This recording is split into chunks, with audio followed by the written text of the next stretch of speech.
네, 안녕하세요. 강병철입니다. 이 책의 제목이 툭하면 아픈 아이 흔들리지 않고 키우기잖아요. 오늘은 툭하면 아픈 아이 3종 세트를 한꺼번에 정리해 드리려고 합니다.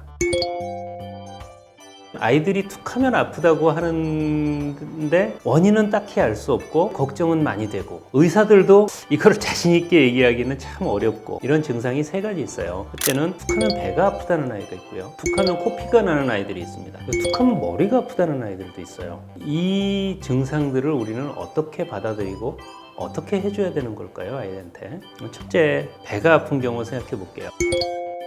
툭하면 배 아픈 아이들은 되게 많아요. 심지어 초등학교 저학년 정도 되는 아이들 중에 툭하면 배가 아프다는 아이가 30%에서 40%까지도 돼요. 그런데 우리가 이 배가 아픈 원인이 뭐냐는 잘 몰라요. 그래서 병명도 붙어 있어요. 반복성 복통이라고 그럽니다. 확실한 건 한 가지 있어요. 반복성 복통이 있는 아이의 대부분 95% 이상은 아무 일도 없어요. 그냥 키워도 돼요. 잘 커요. 아무 문제 없어요. 아이들이 배가 자주 아프다 그러는 거는 흔히 있는 일이다. 아무런 치료를 하지 않아도, 보약 같은 거 지어 먹이지 않아도, 구충제 먹지 않아도 상관없다. 단 하나, 애가 자꾸 아프다 그러면 병원에는 한번 가보세요. 의사 선생님은 전문가니까 아이를 진찰하고 또 필요하면 다른 검사도 해보고 혹시 문제가 있다면 그 문제를 해결해 줄 겁니다. 그런데 의사 선생님이 진찰을 하고 이거는 반복성 복통이라 그래서 원래 아이들이 이런 게 많습니다. 아이가 잘 큰다면 그냥 지켜보셔도 됩니다. 라고 얘기하면 그 말을 믿으셔야 돼요. 그 말을 못 믿고 보약을 지어 먹이러 간다. 비타민, 무슨 유산균 다 소용없어요. 그렇다고 해결되지 않아요. 그리고 또 하나, 구충제 먹일 필요 없습니다. 항문이 가려워서 막 항문으로 벌레가 기어나오는 병 아니면 굳이 우리나라에서 구충제 안 먹어도 돼요. 그럼 코피가 자주 나는 아이 생각해 볼까요? 피라고 하는 게 보면 일단 감정을 격하게 만드는 뭔가가 있죠. 특히 그게 자기 자식의 피다. 그러면 너무 겁이 나고 당황하게 되죠. 근데 아이들은 피가 잘 나요. 원래 그래요. 왜 코피가 잘 나요? 첫째, 우리 코 속은 점막이라고 하는 걸로 돼 있어요. 점액을 분비하는 막이란 뜻이에요. 그래서 코 속에서는 항상 끈끈한 점액이 조금씩 나와요. 하고 숨을 들이마실 때 우리 공기 속에 들어있는 수많은 세균이나 바이러스나 이런 것들을 거기 딱 달라붙게 만들어요. 그렇게 한 다음에 코 속에 섬모라는 게 있어서 그 점액을 조금씩 코 밖으로 이렇게 밀어내요. 점점점 코 밖으로 나오면은 밖에서 들어오는 공기랑 접촉하니까 점액이 마르죠?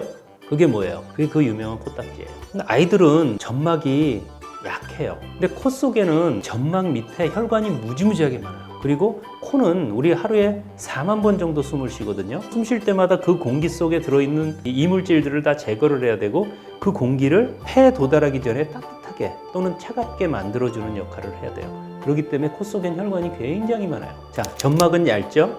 혈관은 많죠? 그러니 점막에 조금만 손상이 되면 피가 많이 나와요. 근데 아이들은 어때요? 툭 하면 코를 후벼요. 또 손톱 잘 안 깎죠? 손톱이 긴 손가락으로 툭 하면 코를 후비는 거예요. 그러니까 어떻게 돼요?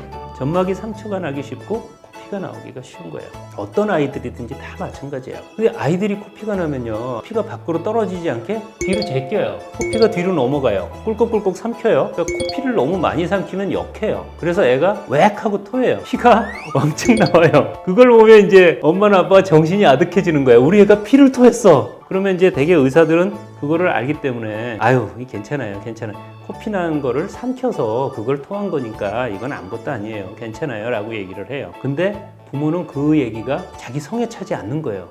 자기가 볼 때는 피를 한 사발이나 토했는데 이거는 틀림없이 기가 약한 거야. 기를 북돋아줘야 돼. 면역이 약한 거야. 온갖 무슨 건강식품, 비타민, 보약 이런 거를 한참을 사서 먹이는 거예요. 아무 소용없어요. 그럴 돈이 있으면 가습기를 좋은 걸 사세요. 집안의 실내 온도, 습도를 잘 맞춰주세요. 또 하나, 아이 손톱을 자주 보세요. 손톱이 길면 깎아주세요. 그러면 코피가 덜 나요. 세 번째, 머리가 아프다는 거예요. 머리는 우리도 자주 아프잖아요. 우리 왜 머리가 아파요? 돈 걱정을 해서 머리가 아픈 거죠. 보통. 애들이 머리 아프다 그러면 황당하게 생각하는 부모들이 많아요. 아니, 내가 머리 아픈 거는 이해가 되지만 뭔 애가 머리가 아프냐. 그런데요, 우리 인간은 자기가 처한 단계에 자기가 이루어야 하는 과제가 있어요. 어린애들도 그 나이에 맞춰서 자기가 해야 되는 과제가 있어요. 그 과제는 누구한테나 다 힘들어요. 그렇기 때문에 어린애들도 골치 아픈 일이 많아요. 어린애들도 편두통도 있을 수 있고 긴장성 두통도 있을 수 있어요. 그러니까 머리가 아프다 그러면 일단 아이를 조용하고 약간 어두운 방에다가 눕혀 놓으세요. 그리고 정 머리가 아프다 그러면 걱정하지 말고 해열 진통제를 주세요. 괜찮아요. 타이레놀이나 브루펜을 먹이세요. 그거 먹어도 면역력 떨어지지 않아요. 걱정하실 필요 없습니다. 머리 아픈 거 끙끙 앓고 참는 거 아니에요. 그러면 바로 가라앉아요, 대개는. 머리가 이렇게 근데 자주 아프다 그러는데 어떡하죠? CT를 좀 찍어봐야 되는 거 아닐까요? CT보다는 MRI가 더 좋다 그러는데 MRI라도 찍어봐야 되는 거 아닐까요? 거기에 대해서는 이런 얘기를 해드릴 수가 있어요. 4가지로 분류를 할 수가 있어요. 첫째, 애가 머리가 아프다 그러는데 한 번 아프고 말아. 그 뒤로는 뭐 몇 달간 아무 문제 없어. 그거를 급성 두통이라 그래요. 애가 머리가 아프다 그러는데 한 달에 2번 이상 아프다 그래. 이거는 재발성 두통이라 그래요. 그 다음에 한 달에 2번 이상 아파요. 근데 매번 아프다 그러는 게 비슷해요. 좀 아프다 그러고 한 1시간 정도 좀 어둡고 조용한 방에서 좀 쉬고 나면 되게 좋아지고 그래요. 그럼 그걸 뭐라 그래요? 만성 재발성 두통이죠. 근데 자주 찾아오는데 찾아올 때마다 점점 더 아프다 그러는 것 같고 더 길게 아프다 그래요. 계속 나빠지는 거잖아요. 이건 만성 진행성 두통이라고 그래요. 그러면 머리가 자꾸 아프다 그러니까 엄마 아빠는 걱정이 돼요. 수업과에 데려가 보니까 수업과 선생님 보시고서는 이거는 뭐 괜찮을 것 같아요. 근데 그렇게 괜찮을 것 같아요. 그럼 믿어야 되는데 그게 아니라 우리는 되게 애가 머리가 아프다 그러면 선생님 근데 뇌종양이라는 것도 있다는데 이거 CT를 좀 찍어봐야 되는 거 아닐까요? MRI를 좀 찍어봐야 되는 거 아닐까요? 이렇게 부모가 얘기를 하면 의사 입장에서 안 찍기가 참 못해요. 혹시 안 찍었다 나중에 정말 문제가 있으면 어떡해요? 자기 자식도 아니고 내 돈 쓰는 것도 아닌데 찍지 뭐 이렇게 되는 거예요. 물론 CT는 아시다시피 아주 안전한 검사는 아니죠. 방사능을 쬐야 되는 검사고 그다음에 MRI도 마찬가지죠. 그런 식으로 불필요한 데다가 우리가 의료 예산을 다 써버리면 결국 정말 필요한 곳에다 쓸 의료 예산이 없어져요. 그러면 검사를 어떨 때 해야 되느냐 4가지 두통이 있다 그랬죠. 그 중에 제일 심각한 게 뭐예요? 한 달에 2번 이상 찾아오는데 찾아올 때마다 점점 심해지는 두통, 만성 진행성 두통, 요거가 심각한 거고 나머지 3개는 별거 아니에요. 이런 통계가 있어요. 의사가 기본적인 검사를 해서 괜찮다고 얘기를 하고 만성 진행성 두통이 아니었을 때 검사를 해서 이상이 나오는 경우가 0%에서 0.2% 정도예요. 즉 그런 경우는 거의 문제가 없다 내지는 1000명에 한 2명 정도 문제가 있을 수 있다. 나는 우리 아이가 0.2%의 확률로라도 문제가 있는 건 도저히 참을 수가 없어 라면 찍는 거예요. 그런데 그런 경우에 대개 바로 검사를 하는 것보다는 두통 일지를 쓰는 게 훨씬 효과적이에요. 언제 아팠나? 예를 들어서 먹고 난 바로 다음에 아팠나? 배가 고플 때 아팠나? 앞머리가 아팠나? 옆머리가 아팠나? 뒤통수가 아팠나? 그 다음에 얼마나 오래 지속됐나?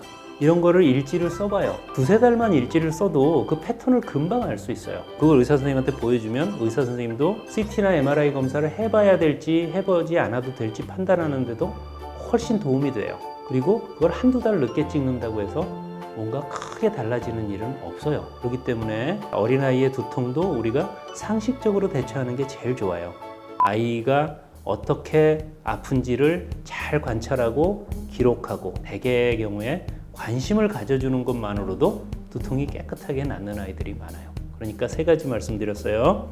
자꾸 배가 아프다는 아이, 자꾸 코피가 나는 아이, 자꾸 머리가 아프다는 아이 다 면역하고 아무 관계 없고요. 애가 심각한 병일 경우 거의 없고요.